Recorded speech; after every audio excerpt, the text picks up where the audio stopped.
Assalamu alaikum wa rahmatullahi wa barakatuh, my dear viewers of IQRA TV. Welcome back to our discussion and debate. When we went for the break, we were talking about bereavement and death and how we respond to it. And we've been talking about that, how individuals, families, collectives, communities respond to death, and what sort of support network, if any, is around for people to find some sort of support mechanism, a shoulder to cry on, to share their grief, to talk about the loss and how it's affected them, particularly in the case of young children. I mean, Nasseen, my guest here, Nasseen Kareem, obviously has gone through this trauma where she lost her sister, leaving 4 very young kids, and the difficulty that she went through in helping those kids navigate the loss of their mother is something that has been with her for the last 10 years and probably will be with you forever. But for the children themselves, I mean, obviously this is a really traumatic time. Nobody expects to lose their parents. And one of the most difficult things I've ever come across is, I remember one of my cousins passed away, and the father, who was an elderly gentleman, when we were taking the janazah out of the house, he said to me, he says, "Mere bete ko sambhal ke uthana, mere mein himmat nahi usko uthane ki." So and I remember a dialogue from one of the saying, सबसे बड़ा बोझ दुनिया में होता है बाप के कंधे पे बेटे का जनाजा. And obviously it is traumatic, but for a young child, how did those young kids actually navigate through, and has that affected them even now? Does it affect them now? Obviously it must affect them differently because they were different ages, so maybe the older ones are much more effective than maybe the young ones. I don't know, you tell me. It still affects them to this day. Right. Next year will be 10 years. Because of their personalities and whether they're boys or girls, I'm not sure. But my nephew didn't talk about it, didn't show his emotions. Every few months he would just break down and cry. And if something happens today, he would do the same thing. He's 17 now. My eldest niece still needs counselling to talk about what happened 10 years ago, because it's something that happens, you can't accept it, you can't deal with it, you can't face it, so you just lock it up inside. But as time goes on, it's still there, it hasn't been spoken of, and you have to get it out because it affects everything you do, every single relationship you're going to have in the future, the way you perceive life and death, your relationships, whether you plan. I stopped planning for 2-3 years. What's the point of planning for next week if you don't know what's going to happen next week? So there's all sorts of things like that. My niece was 5 years old and she wasn't at the funeral. There were so many people at the funeral that the children couldn't get in. You're joking. So none of the 4 children were there. We did stop off, and my elder niece, who was 11 then, and my nephew was 9, they did manage to see her face before she was buried. My 5-year-old niece insisted for 1.5 years that we dig up the coffin, open the box so she can see her mum's face. Oh my goodness. Insisted. Oh my Wasn't goodness. Something something she just mentioned once or twice. She insisted that the box be open so she can see her mum's face, because she didn't. And then there's all this other issue about do you show pictures of deceased people? Is that acceptable or not? My niece only stopped asking for the coffin to be opened when I showed her a picture of her mum. Right. That's when it stopped.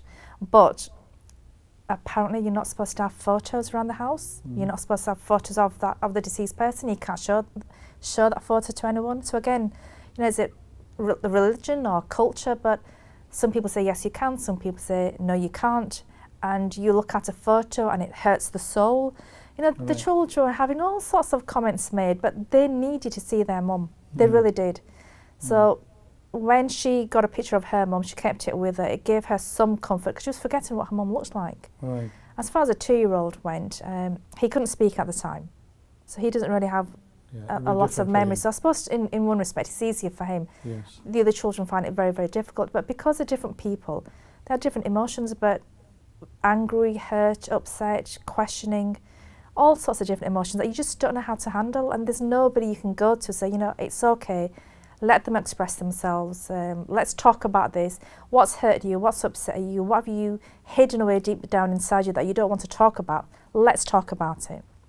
Let's get those emotions out, let's address this issue. There's nothing like that at all. And that's the emotional support like that we want to look to see whether you can. I mean, you want to organise an event next year Yes. on the 10th anniversary with Bereavement UK, Child Bereavement UK, and we'll talk about that in a little while. Zulfi, obviously, I came across a Christian lady who worked with me for a little while. She was the education advisor on Christianity for a local authority, and her husband committed suicide, unfortunately, completely out of the blue, totally unexpected. And when I met her and I asked her, how are you coping with it? And she says, Iqbal, if I wasn't a practicing Christian and believed in God, I would have found it very, very difficult. Why has he done this to me? I mean, in your experience, have you found that faith plays a role in helping to overcome some of these issues that people will go through and navigate through? Yeah, certainly. I think each person will grieve differently, but faith has a big part to play as well. People of faith, doesn't matter which religion you belong, often do find comfort with their faith.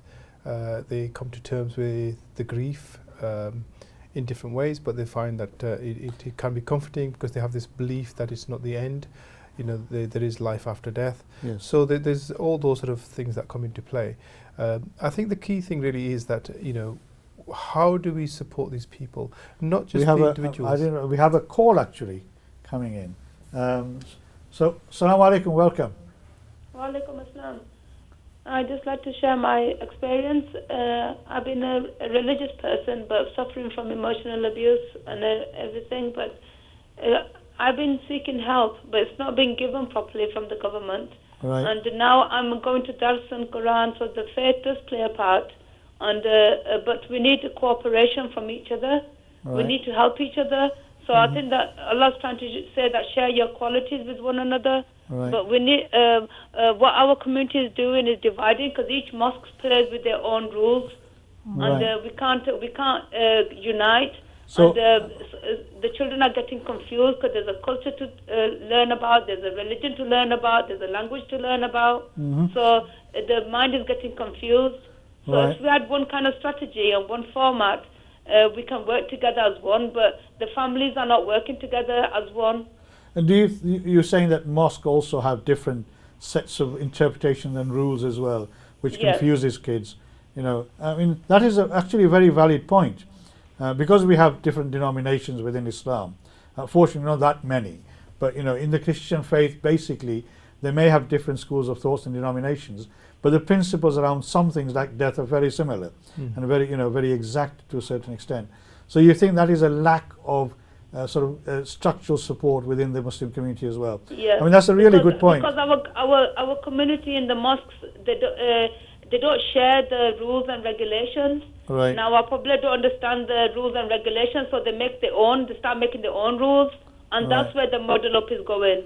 Right. Okay. Thank you very much. I mean, that's a very valid point. Well, it is absolutely, because I think this is part of the problem. You see that we're getting to a point where we got the differences, but also the information that is given is very limited, and a lot of it is about ritual and dogma, and there is nothing more deeper than that. What I think in the terms of grief, what you really need is that much more support, both for the individual, the families, the children. So it needs to be that whole centered approach. So rather than just one individual. I mean, the way our families are, our structure culturally, in a way, not religiously, but in a culture. If a family came and said, "I need some help," would they be seen as weaklings? So not strong enough to deal with this. Well, it's a bit of a taboo, isn't it? Yeah, I think that's the difficulty, because we're very conservative, we're very inward looking, and sometimes, as Nasreen said earlier, basically it's not just you need the family support. Sometimes it's easier to go and talk to a friend or even a stranger that can actually help you. Whether it's through just conversation, whether it's through coaching or counselling.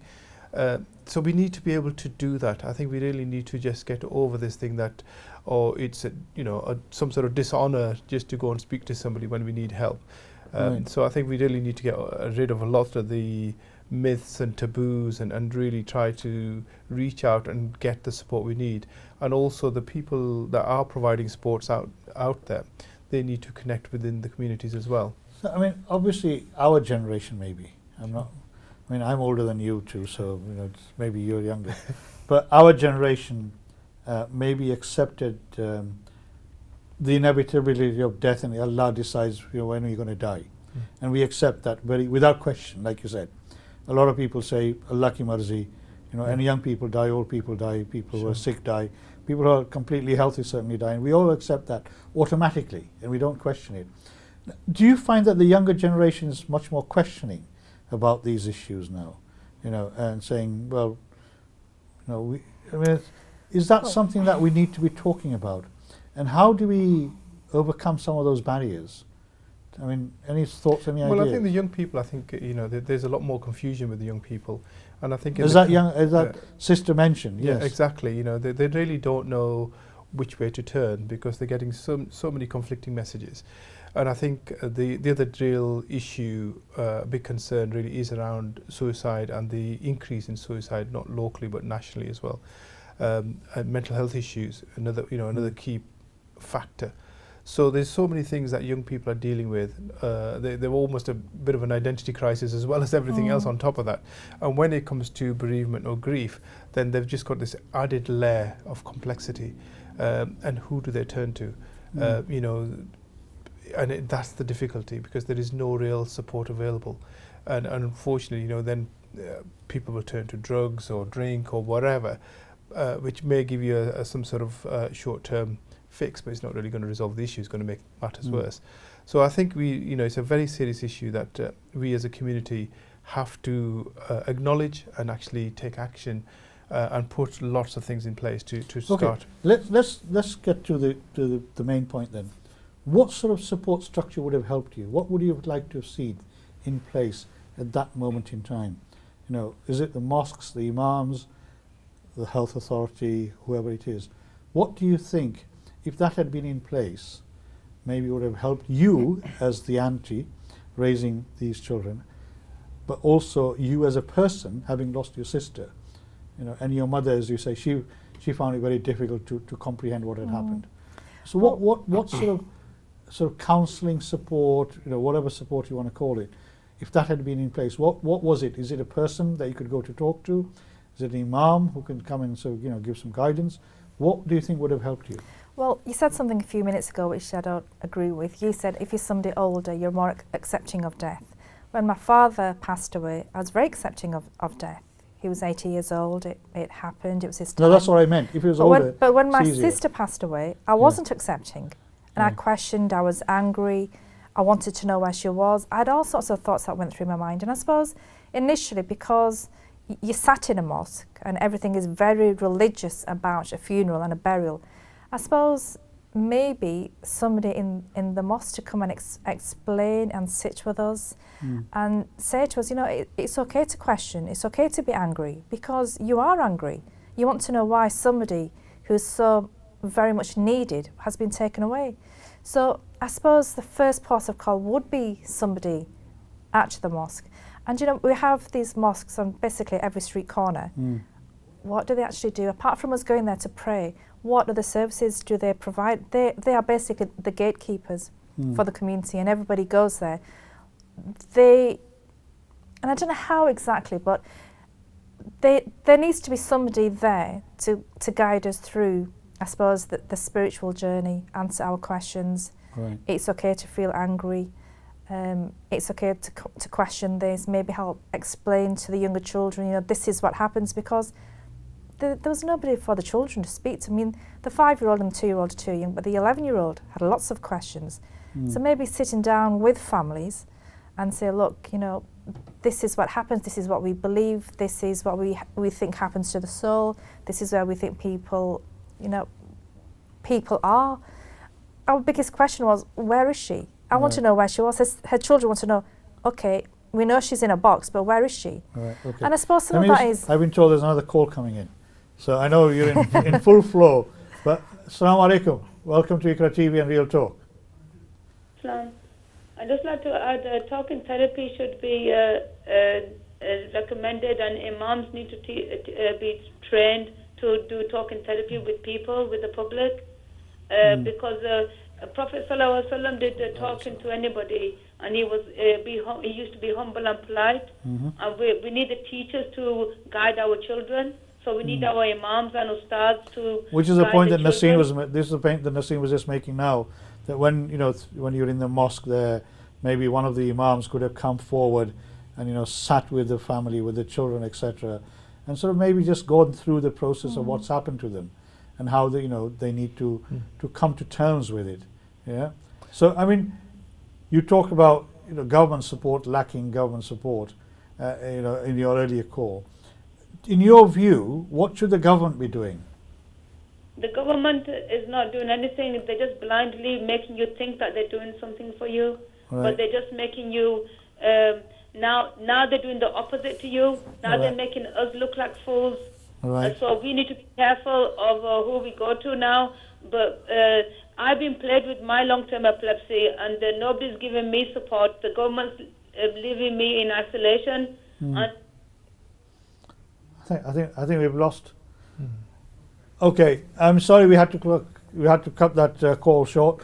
We need to go for another break. So unfortunately, we have to lose the call. Inshallah, we'll get back after the break. In the meantime, I hope you found the discussion so far interesting. We'll come back to Nasseen's point. Inshallah, I'll see you soon. Assalamu alaikum wa rahmatullahi wa barakatuh.